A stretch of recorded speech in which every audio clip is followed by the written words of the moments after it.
तो स्टूडेंट अब हम जो थियरम देखने वाले हैं वो भी एक कॉन्वर्स थियरम है। क्या है इसका statement?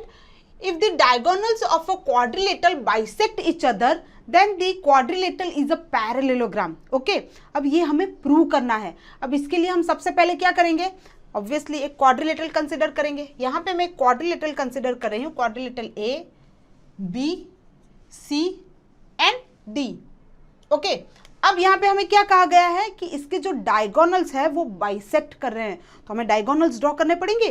Diagonal AC and diagonal BD जो कि पॉइंट O पे बाइसेक्ट कर रहे हैं। अब पॉइंट O पे बाइसेक्ट कर रहे हैं तो क्या होगा? OA एंड OC इक्वल होंगे, वैसे ही OB एंड OD भी इक्वल होंगे। तो ये हमारे पास गिवन में है इस थियरम में। तो हमारे पास गिवन में क्या है?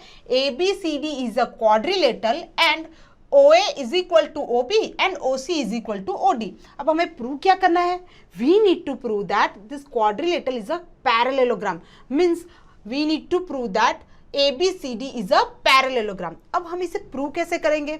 तो जैसे हमने आगे के दो थियरम में किया था, मीन्स अपोजिट साइड्स जो होते हैं, पेयर ऑफ अपोजिट साइड्स, उसे हमने पैरेलल प्रूव किया था। तो यहाँ पे भी वही करने वाले हैं। Means AB is parallel to DC and AD is parallel to BC, ये हम प्रूव करेंगे।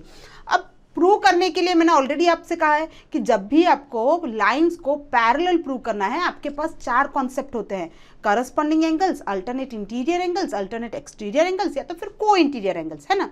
लेकिन आपने ध्यान दिया स्टूडेंट कि हमने जितने भी प्रूफ किए उसमें क्या यूज किया? अल्टरनेट इंटीरियर एंगल का कॉन्सेप्ट यूज किया या तो फिर को इंटीरियर एंगल्स का कॉन्सेप्ट यूज किया। सही है।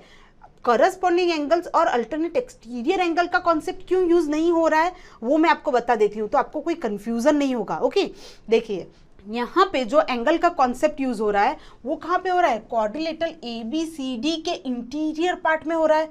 और अल्टरनेट इंटीरियर एंगल की बात करूं या फिर को इंटीरियर एंगल की बात करूं, ये जो एंगल्स हैं ये इंटीरियर पार्ट में ही होते हैं। ओके, और जो करस्पॉन्डिंग एंगल्स और अल्टरनेट एक्सटीरियर एंगल है ये पैरेललोग्राम के या तो फिर क्वाड्रिलेटरल के एक्सटीरियर पार्ट में आ जाते हैं। तो वो कॉन्सेप्ट तो हम यूज ही नहीं कर सकते क्योंकि वो एंगल्स वहां पे हमें यूजफुल ही नहीं होंगे, एक्सटीरियर एंगल।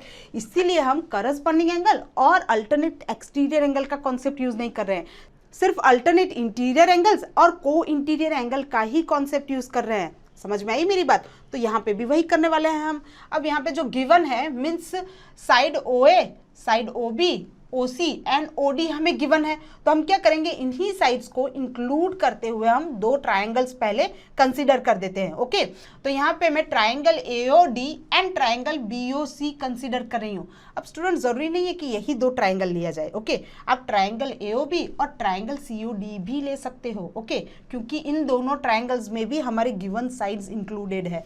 मैं यहाँ पे क्या कर रही हूँ? Triangle AOD and triangle COB ले रही हूँ। ओके, सो इन प्रूफ हम दो ट्रायंगल्स ले रहे हैं, in triangle AOD and triangle COB।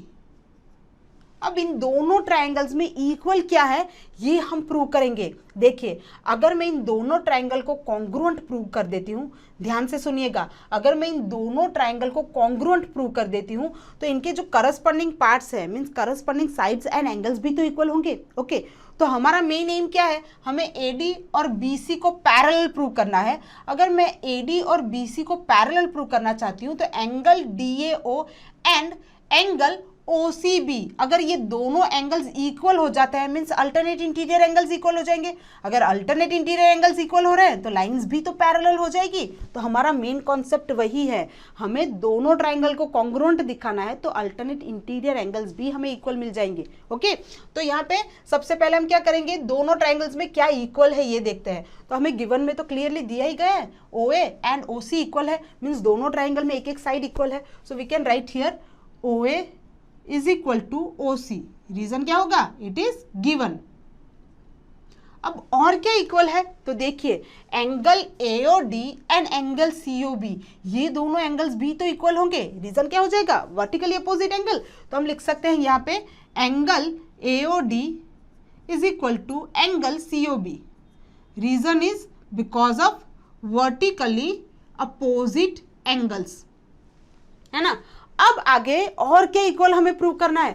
तो यहाँ पे हमें और जो इक्वल है वो हम देख लेते हैं। हमें साइड ओडी और ओबी भी तो इक्वल दिए गए हैं, है ना, साइड ओबी और ओडी भी तो इक्वल दिए गए हैं, तो हम क्या लिख सकते हैं यहाँ पे ओबी इज इक्वल टू ओडी, ये भी हमें गिवन में ही है।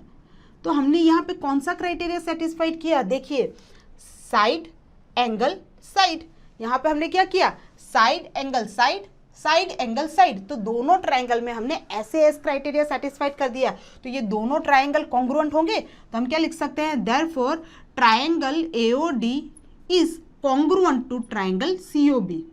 ओके, इसका रीजन क्या हो जाएगा बाय एस क्राइटेरिया। ओके, अब दोनों ट्रायंगल कॉन्ग्रुएंट है तो इनके करस्पॉन्डिंग एंगल्स भी इक्वल होंगे, जो कि हमारी रिक्वायरमेंट है। इट मींस हम यहाँ पे कह सकते हैं angle DAO and angle OCB, ये दोनों एंगल्स इक्वल होंगे, यही तो इनके करस्पॉन्डिंग एंगल्स हैं।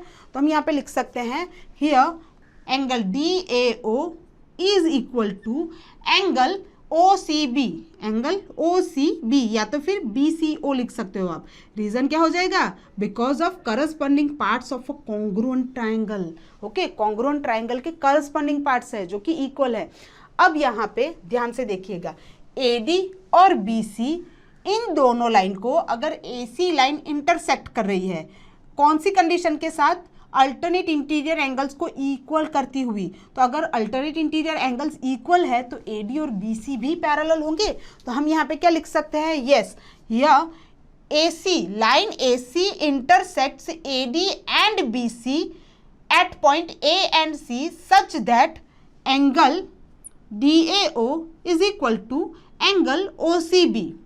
Okay, therefore we can say that AD is parallel to BC, AD is parallel to BC।